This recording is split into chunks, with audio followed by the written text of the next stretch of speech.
Blackstone Audio presents A Cool Breeze on the Underground by Don Winslow.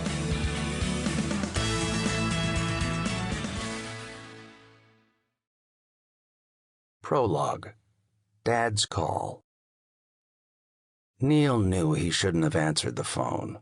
Sometimes they just ring with that certain rotten jangle that can mean only bad news. He listened to it ring for a full 30 seconds before it stopped, and then he looked at his watch. Exactly 30 seconds later it rang again, and he knew he had to answer it. So he set his book down on the bed and picked up the receiver. "Hello," he said sourly.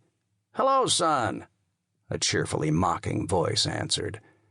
"Dad, it's been a long time. Meet me." It was an order. Neal hung up the phone. "What's up?" Diane asked. Neal pulled on his sneakers. "I have to go out, a friend of the family." "You have an exam in the morning," she protested. "I won't be long. It's 11 o'clock at night." "Gotta go." She was puzzled. One of the few things Neal had ever told her about himself was that he'd never known his father. Neal pulled on a black nylon windbreaker for the cool May night and hit the streets. Broadway was still busy this time of night. It was one reason he loved living on the Upper West Side. He was a New Yorker, born and bred, and for all of his 23 years had never lived anywhere but on the Upper West Side.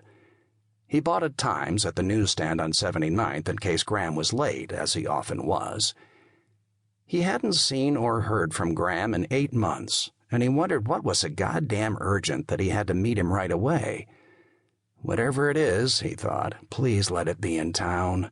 A quick trip down to the village to pick up some kid and bring him back to Mama, or maybe a couple of quick sneaky snapshots of somebody's old lady dining out with a saxophone player. He and Graham always met at the burger joint. This had been Neal's idea. For a hamburger lover, it was Mecca.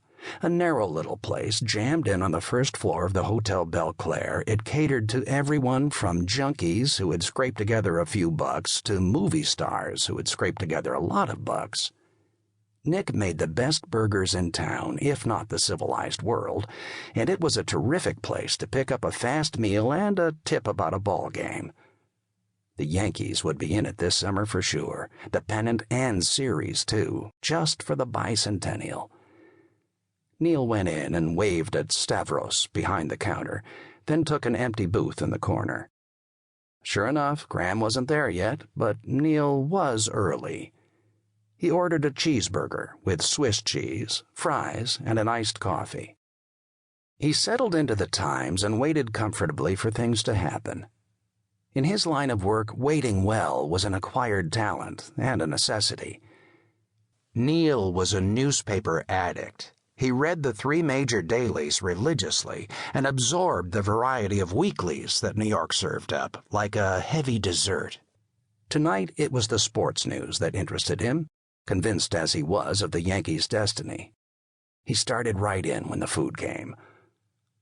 Although meet me always meant in 1/2 hour at the last designated spot, Neal knew that he could double the time and still be waiting on Graham. He figured that Graham did it on purpose to annoy him. So he did his best to cover his embarrassment when he looked up from his paper to see the smiling face of Joe Graham looking across the table at him. Neal was glad to see him, but he didn't want to show that either. "You look like a bum," Graham said. So Graham wasn't being followed or in any immediate trouble. "Been working hard," Neal answered. "How are you?" He shrugged. "So, what's up?"